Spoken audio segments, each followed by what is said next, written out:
నమస్కారం welcome to S4 media ముందుగా headlines దేశ రాజకీయాలతో పోలిస్తే ఏపీ రాజకీయాలు భిన్నం సర్వే సంస్థలకు వణుకు పుట్టిస్తున్న ఏపీ ఫలితం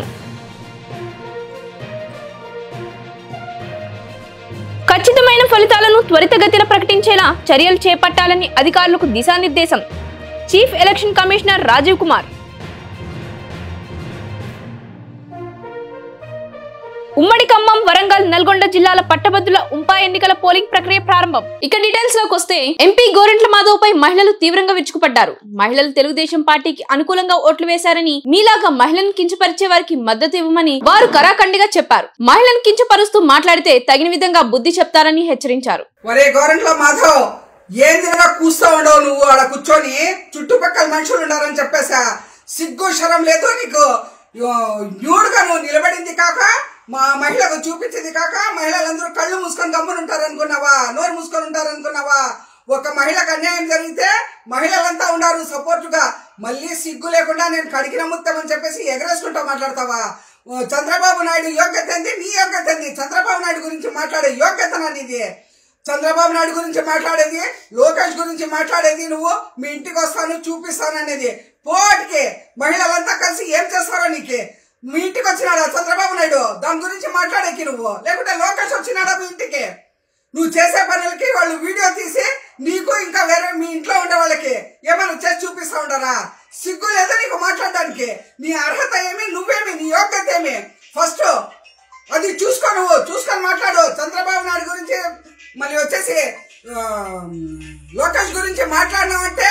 మహిళా లోకం అంతా తిరిగేసి కొడతారు నీకు నువ్వేమనుకున్నావో నువ్వు బట్టలు ఉప్పది తీసుకునేది కాదు ప్రజల్లోకి వచ్చినావంటే బట్టలు ఇప్పదీసి కొడతారు నీకే మహిళలు ఏమనుకున్నావో జాగ్రత్త భద్రం నువ్వు ఏమని మాట్లాడుతూ ఉంటావో ఆలోచించి మాట్లాడు పిన్నెల్లి వెంకట్రామిరెడ్డి బాధితుడు మాణిక్యారావు మీడియాతో నివ్వెరపోయే విషయాలు చెప్పారు పోలింగ్ రోజు పిన్నెల్లి సోదరుడు వెంకట్రామిరెడ్డి తన కుటుంబంపై ఎలా దాడి చేశారని చెప్పారు మాచర్లలోని మరో చంబల్లోయగా పిన్నెల్లి మార్చారని అన్నారు నేను కండ్లకుంట విలేజ్లో టీడీపీ అభిమానిగా ఉండటమే నేరమన్నట్టు నాకు ఇష్టం వచ్చిన డాక్టర్ బాబాసాహెబ్ అంబేద్కర్ గారు రచించిన రాజ్యాంగం కల్పించిన స్వేచ్ఛను వినియోగించుకుంటూ ఉన్నత చదువులు చదువుకొని టీడీపీ అభిమానిగా ఉండి నేను అక్కడ ఆ పార్టీకి ఏజెంట్గా కూర్చోవడం జరిగింది అయితే ఇక నేను నేరుగా జరిగిన విషయం చెప్తాను ఏజెంట్గా కూర్చుంటే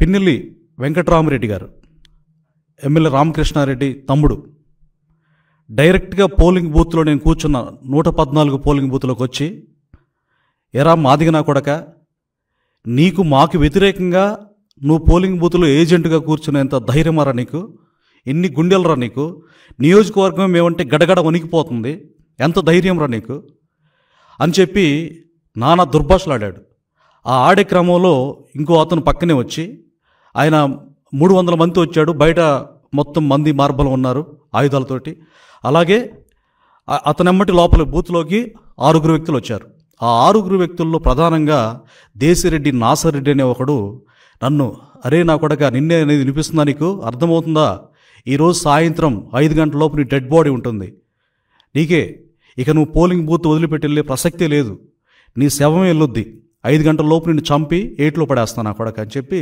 నానా భాషలు తిట్టారు నేను ప్రశ్నించాను ఏం భయపడలేదు ఎందుకంటే నాకున్న స్వేచ్ఛనే కదా నేను ఏం తప్పు చేశాను ఎందుకు నన్ను ఇట్లా మీరు నన్ను దుర్భాషలు ఆడుతున్నారు బెదిరిస్తున్నారు అని అంటే అప్పుడు ఎరా నా కొడక ఇక్కడ మా ఊర్లో ఎన్ని గుండెలు నీకు అని చెప్పి మళ్ళా వెంకట్రామిరెడ్డి షర్టు పట్టి లాగి ఈడ్చే ప్రయత్నం చేశాడు నేను మళ్ళీ వెంటనే విదిలించుకొని ఎమ్మటే అక్కడ కూర్చొని తర్వాత అక్కడ వెబ్కాస్టింగ్ జరుగుతుంది సమస్యాత్మకమైన ప్లేసుల్లో వెబ్కాస్టింగ్ జరుగుతుంది అక్కడ నా ఆవేదన చెప్దాం పోలింగ్ అధికారులు వింటారు తర్వాత వీడియో ఫుటేజ్ తెలిసిపోతుందని చెప్పేసి కెమెరా దగ్గరికి వెళ్తే అక్కడ ఫస్ట్ నుంచి పవర్ లేదు వెబ్కాస్టింగ్ పనిచేయట్లేదు పోలింగ్ అధికారులు నేను అడిగాను సార్ ఇక్కడ పనిచేయట్లేదు నాకు ఇట్లా సమస్య ఉంది అని అంటే ఏం చేయలేక నిశ్చేష్టలు అయిపోయి మేమేం చేయలేము బాబు అక్కడ వాళ్ళని ఎదిరించలేము దయచేసి మమ్మల్ని మీరు ఏం అనొద్దని చెప్పేసి అక్కడ పోలింగ్ అధికారి పిఓ గారు ఏపీఓ గారు అక్కడున్న సిబ్బంది కూడా ఏం చేయలేని నిస్సహాయ పరిస్థితి సో తర్వాత అట్లా బెదిరించి అంత చేసిన తర్వాత నా కొడుకు నీ ఎంత చూస్తాం అని చెప్పేసి మరలా నా కుటుంబం దగ్గరికి వెళ్ళారు కొట్టారు అక్కడ బూత్లను కొట్టారు సార్ బయటికి తెచ్చిన తర్వాత బయట వాళ్ళు ఏమన్నా ఆయుధాలు ఏమన్నా వాళ్ళ చేతులు దాంతో కొట్టారా? వాళ్ళు ఆయుధాలు అంటే రాడ్లు కర్రలు ఉన్నాయి సార్. మిగతా మారణాయుధాలు కూడా గోడ పక్కన ఉన్నాయి. హైదరాబాద్ లో హయత్ నగర్ లో గాలివానం వివత్సం సృష్టించింది. బలమైన ఈదురుగాలులకు హయత్ నగర్ డిపోలో పార్కింగ్ చేసి ఉన్న ఆర్టీసీ బస్సు మీద భారీ వృక్షం విరిగి పడింది. దీంతో బస్సు సగభాగం డ్యామేజ్ అయ్యింది. ఈ సమయంలో అక్కడ ఎవరూ లేకపోవడంతో పెను ప్రమాదం తప్పిందని డిపో సిబ్బంది తెలిపారు. ఉమ్మడి ఖమ్మం, వరంగల్, నల్గొండ జిల్లాల పట్టభద్రుల శాసనమండలి నియోజకవర్గ ఉప ఎన్నికల్లో భాగంగా సోమవారం పోలింగ్ ప్రక్రియ ప్రారంభమైంది. గత ఎమ్మెల్సీ ఎన్నికల కంటే ఈ ఎన్నికల్లో ఓటర్ల సంఖ్య పెరగడంతో పెరిగిన ఓటర్ల సంఖ్య ఆధారంగా పోలింగ్ కేంద్రాల్లో వసతులను మెరుగుపరిచారు. ఈ ఎన్నికల్లో మొత్తం 52 మంది అభ్యర్థులు పోటీ చేస్తుండగా ఇందులో 3 గుర్తింపు పొందిన రాజకీయ పార్టీలైన బీఆర్ఎస్, కాంగ్రెస్, బీజేపీ నుంచి ఉన్నారు. మిగతా 49 మంది అభ్యర్థులు వివిధ రిజిస్టర్ పార్టీల అభ్యర్థులతో పాటు ఏ పార్టీలతోనూ సంబంధం లేని స్వతంత్ర అభ్యర్థులు కూడా ఉన్నారు. ఉమ్మడి జిల్లా వ్యాప్తంగా 173 పోలింగ్ కేంద్రాలుండగా వాటిలో ఖమ్మంలో 118, భద్రాద్రి కొత్తగూడెంలో 55 పోలింగ్ కేంద్రాలున్నాయి. మీడియా మిత్రులకు నమస్కారం. శాసనమండలి పట్టభద్రుల ఎన్నికల్లో ఇవాళ జరుగుతున్న వరంగల్, ఖమ్మం నియోజకవర్గాల ఉప ఎన్నికల్లో ఓటు హక్కును వినియోగించుకోవడం జరిగింది. మరి ఓటర్లందరూ కూడా విధిగా వారి ఓటు హక్కును వినియోగించుకోవాలని, ఎందుకంటే ఇది ఒక మంచి అవకాశం. దీని పేరే పట్టభద్రుల శాసనమండలి నియోజకవర్గం కాబట్టి మంచి వ్యక్తుల్ని, సమాజానికి ఉపయోగపడే వ్యక్తుల్ని, మీ అందరి సమస్యల్ని ప్రతినిధించే వ్యక్తుల్ని ఎన్నుకోవడం అనేది మంచిది. ఎందుకంటే మన పార్లమెంటరీ ప్రజాస్వామ్యంలో ఉన్న గొప్పతనం ఓటు హక్కే. ఓటును వినియోగించుకోవడం అనేది ప్రజాస్వామ్యానికి నిదర్శనం. కాబట్టి ప్రతి ఒక్కరు కూడా గ్రాడ్యుయేట్ మిత్రులై ఓటు నమోదు చేసుకున్న ప్రతి ఒక్కరు కూడా తప్పకుండా విధిగా ఈ పోలింగ్లో పాల్గొనాలి. మీరు దూర ప్రాంతాల్లో ఉన్నప్పటికీ కూడా వచ్చి ఓటు హక్కును వినియోగించుకోండి. మీ సమస్యల్ని శాసనమండలిలో ప్రతిబింబించగలిగిన, మిమ్మల్ని రిప్రజెంట్ చేయగలిగిన అభ్యర్థిని తప్పకుండా ఎన్నుకోండి. ఓటు హక్కుని వినియోగించుకోకపోవడం అంటే అది మనం నష్టం చేసుకున్న వాళ్ళం అవుతాం. కాబట్టి దయచేసి వరంగల్, ఖమ్మం, నల్గొండ జిల్లాల పట్టభద్రులైన ఓటర్గా నమోదు చేసుకున్న మిత్రులందరికీ నా ప్రత్యేక విజ్ఞప్తి. ఉమ్మడి ఖమ్మం జిల్లాలో మొత్తం 123,985 మంది ఓటర్లు ఓటు హక్కు వినియోగించుకోనున్నారు. వారిలో ఖమ్మం జిల్లాలో 83,879 మంది ఉన్నారు. వీరిలో పురుషులు 50,676 మంది కాగా మహిళలు 33,199 మంది, ట్రాన్స్జెండర్లు 4 ఉన్నారు. భద్రాద్రి జిల్లాలో 40,106 మంది ఓటర్లుండగా వారిలో పురుషులు 22,590 మంది, మహిళలు 17,516 మంది ఉన్నారు. పోలింగ్ ముగిసిన అనంతరం బ్యాలెట్ బాక్సులను పటిష్ట బందోబస్తు మధ్య నల్గొండలోని స్ట్రాంగ్ రూమ్ కు తరలించనున్నారు. జూన్ 5న కౌంటింగ్ నిర్వహించనున్నారు. విశాఖలో వెహికల్ రాంగ్ పార్కింగ్ పై కమిషనర్ ఆఫ్ పోలీస్ INR కన్నెర చేశారు.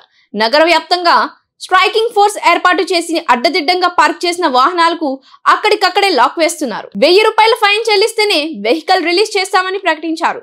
దీంతో వాహన చోదకులు ఆందోళన చెందుతున్నారు. రోడ్స్ అన్ని కూడా సేఫ్ గా ఉండాలని చెప్పేసి for all the road users, be it for children, students, employees, అందరికి కూడా రోడ్డు క్షేమంగా ఉండాలని చెప్పేసి ఆ ఉద్దేశంతో ఈ next 1 month Visakhapatnam city road users అందరిలో కూడా రోడ్ డిసిప్లిన్ రావాలనే ఉద్దేశంతో స్పెషల్ డ్రైవ్ ఏర్పాటు చేస్తున్నాము. దాంట్లో భాగంగా ఈరోజు ఈ అంటే ఎవరైతే illegal parking, wrong side parking, wrong ప్లేస్లో పార్క్ చేసి ఉన్నారో, ఎందుకంటే పబ్లిక్ రోడ్ అంతా కూడా పబ్లిక్ అందరికీ సౌకర్యంగా ఉండాలా. ఇప్పుడు ఈ డ్రైవ్లో మేము ఈ విధంగా ఏమంటారు వీల్ లాక్స్ దాదాపు 200 వీల్ లాక్స్ కొన్నామండి. ఇది ఎక్కడైతే ఏ రోడ్ స్ట్రెచెస్లో అయితే రాంగ్ పార్కింగ్స్ చేసి ఉందో అక్కడ మేము ఒక స్పెషల్ స్ట్రైకింగ్ ఫోర్స్ ఏర్పాటు చేసేసి వెళ్ళి అక్కడ ఉన్న రాంగ్లీ పార్క్డ్ వెహికల్స్ అన్నిటినీ కూడా ఈ లాక్స్తో కట్టేస్తాం. And until unless they pay the fine of 1,035 we will not release the vehicles through each other. ఇదంతా కూడా వాళ్ళు వెంటనే వచ్చేసి ఇక్కడ క్యూఆర్ కోడ్ ఉంటుంది, తర్వాత ఈ నంబర్ ఉంటుంది, ఈ నంబర్ కాంటాక్ట్ చేస్తే వెంటనే వచ్చేసి చలాన్ వేయటం జరుగుతుంది. దాని తర్వాతనే ఆ వీల్ లాక్ని ఫ్రీ చేస్తాం. ఇది ఇంకా 1 month మేము విగరస్గా క్యాంపెయిన్ చేయబోతున్నాము.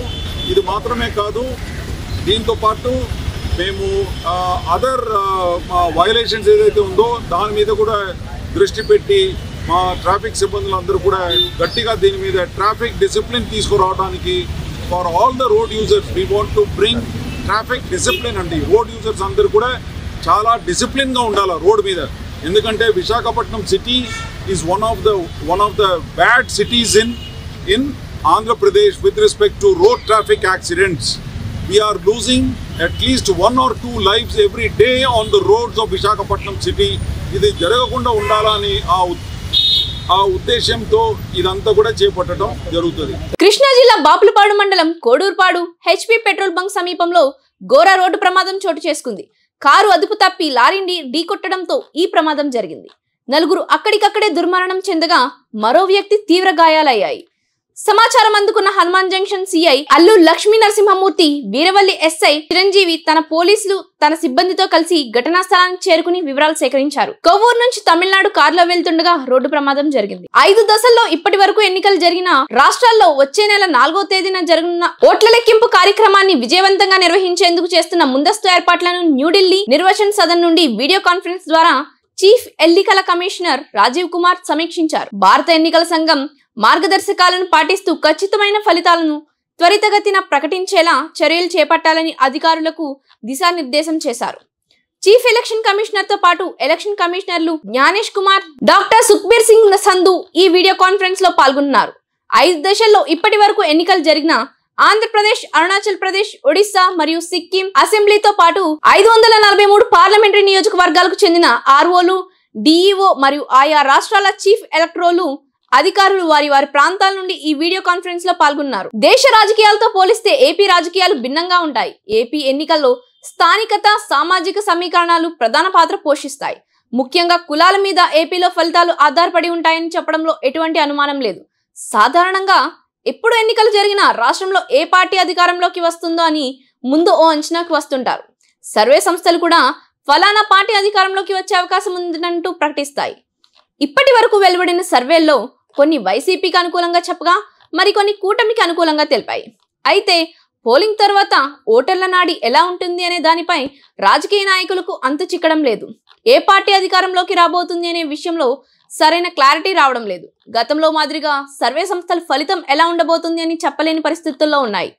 ప్రస్తుతం ఎన్నికల కోడ్ నిబంధనలు కూడా అడ్డుగా ఉండడంతో సర్వే సంస్థలు తమ నివేదికను తెలియజేయడానికి వెనకడుగు వేస్తున్నాయి. కానీ తెలంగాణ ఎన్నికల్లో కూడా ఇదే నిబంధనలు ఉన్నా పోలింగ్ ముగిసిన మరుసటి రోజు ఎగ్జిట్ పోల్ సర్వే పేరుతో కాకుండా అధ్యయనం, అంచనాలంటూ పేర్లు మార్చి వెల్లడించారు. కానీ ఏపీ ఫలితాలను మాత్రం వెల్లడించడానికి అన్ని సర్వే సంస్థలు వెనకాడుతున్నాయి. ఇతర రాష్ట్రాలకు ఏపీకి చాలా వ్యత్యాసం ఉంది. ఏపీలో విభిన్నమైన రాజకీయ పరిస్థితులు ఉన్నాయి. వ్యక్తిగత కక్షలు, రాజకీయ దాడులు ఎక్కువ కనిపించాయి. దీంతో సర్వే సంస్థలు కూడా కాస్త ఆలోచనలో పడ్డాయి. దీనికి తగ్గట్లుగానే జనాలు నాడి ఏ విధంగా ఉందనేది స్పష్టంగా చెప్పలేని పరిస్థితుల్లో సర్వే సంస్థలు ఉన్నట్లుగా కనిపిస్తున్నాయి. మరోవైపు రాజకీయ పార్టీలు మాత్రం తామే అధికారంలోకి వస్తామని ధీమా వ్యక్తం చేస్తున్నాయి. గతంలో వచ్చిన 115 స్థానాలకు మించి స్థానాలు దక్కుతాయని వైసీపీ ధీమాగా చెప్తుండగా కూటమి పార్టీలైన జనసేన, టీడీపీ, బీజేపీలు మెజార్టీ సీట్లు తామే దక్కించుకుని ప్రభుత్వాన్ని ఏర్పాటు చేస్తామని చెప్తున్నాయి. మరి ఎవరి అంచనాలు నిజం అవుతాయో జూన్ 4ను చూడాలి. వార్తలు ముగించే ముందు హెడ్లైన్స్ మరోసారి. దేశ రాజకీయాలతో పోలిస్తే ఏపీ రాజకీయాలు భిన్నం. సర్వే సంస్థలకు వణుకు పుట్టిస్తున్న ఏపీ ఫలితం. ఖచ్చితమైన ఫలితాలను త్వరితగతిన ప్రకటించేలా చర్యలు చేపట్టాలని అధికారులకు దిశానిర్దేశం. Chief election commissioner Rajiv Kumar. ఉమ్మడి ఖమ్మం, వరంగల్, నల్గొండ జిల్లాల పట్టభద్రుల ఉంపా ఎన్నికల పోలింగ్ ప్రక్రియ ప్రారంభం. ఈ వార్తలు ఇంతటితో సమాప్తం. నమస్కారం. తిరిగి రేపటి బులెటిన్లో మళ్ళీ కలుద్దాం.